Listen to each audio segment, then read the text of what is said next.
बिलासपुर नगर निगम महापौर चुनाव हेतु शिवसेना की प्रबल प्रखर सशक्त योग्य प्रत्याशी रेवती यादव आज चुनाव प्रचार में लिंगियाडीह, चाटीडीह, चिंगराजपारा, मुपका एवं आवास बस्तियों में पहुंची और जनसंपर्क में दिहाड़ी पर काम करने वाले मजदूरों से, महिलाओं से, एक बच्चों से मिलकर उनके रहन सहन, आवास, दैनिक दिनचर्या, महिलाओं की स्थिति, रोजगार के अवसरों, बच्चों के लिए पढ़ाई के लिए उपलब्ध सुविधा, आंगनबाड़ी की स्थिति, स्वास्थ्य सेवाओं आदि की जानकारी ली।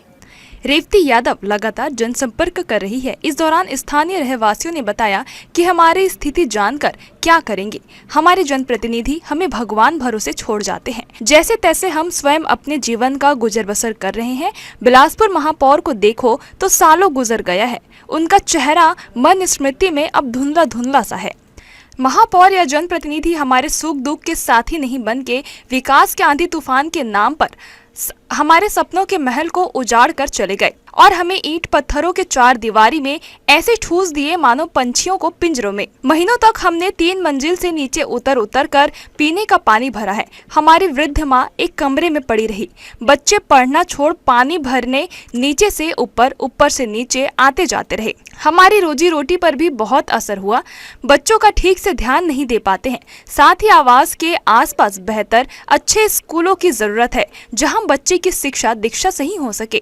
पानी के सुधार की जरूरत है, साफ सफाई हो, इसका ध्यान रखना जरूरी है। ऐसे लगता है कि जनप्रतिनिधियों की परिभाषा यही है कि गरीब झुग्गी बस्ती में रहेंगे, अभाव में रहेंगे, दिहाड़ी में बस इतना कमाएं कि शरीर जिंदा रहे, न मरे न मोटाए वाली कहावत है।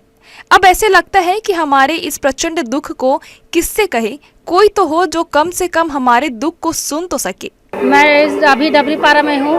सरकंडा थाना से होते हुए डबरीपारा के लिए इधर जनसंपर्क में निकली हूँ। थाना में भी देखी हूँ कि उन्होंने सभी कर्मचारियों ने बताया कि स्टाफ की कमी है वहाँ। मेरे को लगता है कि स्टाफ की कमी को भी दूर करना चाहिए और जनसंपर्क के लिए इधर डबरीपारा आई हुई हूँ। अभी यहाँ देख रही हूँ कि पूरा नाली भरा भरा है और यहाँ के लोग बता रहे हैं कि नाली का सफाई कभी आते ही नहीं है। सफाई कराना और ये सब चीज़ों में ध्यान ही नहीं हो रहा है। सब चीज़ को करवाना बहुत ज़रूरी है।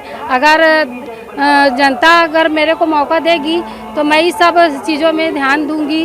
देखिए, हम लोग आज संघन प्रचार में फिर निकले हैं जनसंपर्क के लिए। रोज का हम लोगों का प्रत्याशी के साथ संपर्क हो रहा है, जनसंपर्क आम जनता के साथ। आम जनता बहुत सारी समस्याओं को रोज़ बता रही है कि नगर निगम में एक्चुअल में जो होना चाहिए, महापौर को जो ध्यान देना चाहिए नगर निगम के तरफ से आम जनता के लिए, वो बिल्कुल नहीं हो रहा है। रोड, नाली, पानी, बिजली, मूलभूत समस्याओं प्रत्येक जगह, प्रत्येक मोहल्ले पे अंबार लगा हुआ है समस्याओं का। सभी ये कह रहे हैं कि हम लोग हर बार कांग्रेस को, एक बार भाजपा को करके हम लोग हर बार जिताते हैं, लेकिन उन लोग जो है अपना सही तरीके से नगर निगम में किसी प्रकार का ध्यान उन लोगों ने, दोनों पार्टियों ने नहीं दिया। जबकि राज्य शासन एक बार उसकी भी रही है, कांग्रेस की भी और भाजपा की भी है, फिर भी वो लोग समुचित रूप से विकास नहीं कर पा रहे हैं। इसके लिए एक बदलाव कुछ बहुत ज़रूरी है। कोई नया व्यक्ति आएगा जिसके मानसिक रूप से कुछ करने की इच्छा हो, तो वो लोग रेवती यादव को ही इसमें देख रहे हैं कि वो कुछ कर सकती है आगे चुनाव जीतकर।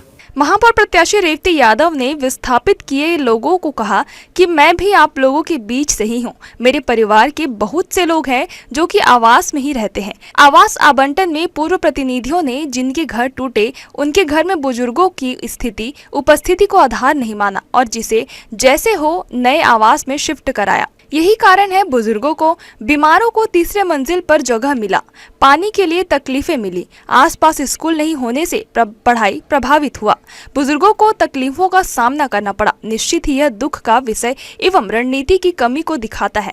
मैं महापौर जीतकर आने के बाद आप सभी लोगों के लिए पीने का साफ पानी, सड़क, बिजली की समस्या को दूर करते हुए पुनः घरों का आवंटन कराऊंगी। आप लोगों की समस्या दूर करने 100 घरों के बीच एक समिति बनाएंगे जो समस्या को दूर करने उपाय सुझाएंगे। मुझे तीर कमान निशान जो भगवान श्री राम अपने कंधों पर धारण करते हैं पर निशान लगाकर भारी मतों से जिताएं, आशीर्वाद दे। मैं आप लोगों के बीच की हूँ। पैसा, पोस्टर, प्रचार की आंधी में ना आए, वरना 5 साल फिर पछताना ही पड़ेगा। यही अवसर है, सही समय है। मुझे चुने, अपनी बेटी को चुने। प्रचार के दौरान रेवती यादव सरकंडा थाना पहुंची, जहां थाने में कार्यरत कर्मचारियों से मिली। उनसे भी थाने का हाल चल जाना, जिसमें पता चला कि थाने में कर्मचारियों एवं अधिकारियों की बहुत कमी है। थाने का क्षेत्र बहुत दूर दूर तक फैला हुआ है। यही कारण है कि अपराध को होने से रोकने में बहुत से असुविधा का सामना करना पड़ता है। इस पर रेवती यादव ने कहा कि आने वाले समय में जब मैं महापौर जीत कर आती हूं, तो थाने में कर्मचारियों की बढ़ोतरी करने, सेटअप में अधिकारियों और कर्मचारियों हो इसकी पूर्ति कराऊंगी। साथ ही बुनियादी सुविधाओं के साथ संसाधन का भी ध्यान रखूंगी। निगम क्षेत्र का विस्तार हुआ है। सरकंडा क्षेत्र में नए थाने की जरूरत है। वार्डों में थानों के सब ब्रांच की स्थापना एवं पुलिस सहायता केंद्र की आवश्यकता है।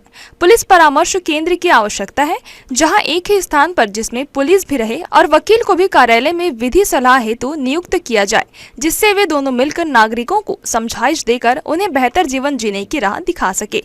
वो काम करूंगी। जी न्यूज के लिए प्रियंका सिंह की रिपोर्ट।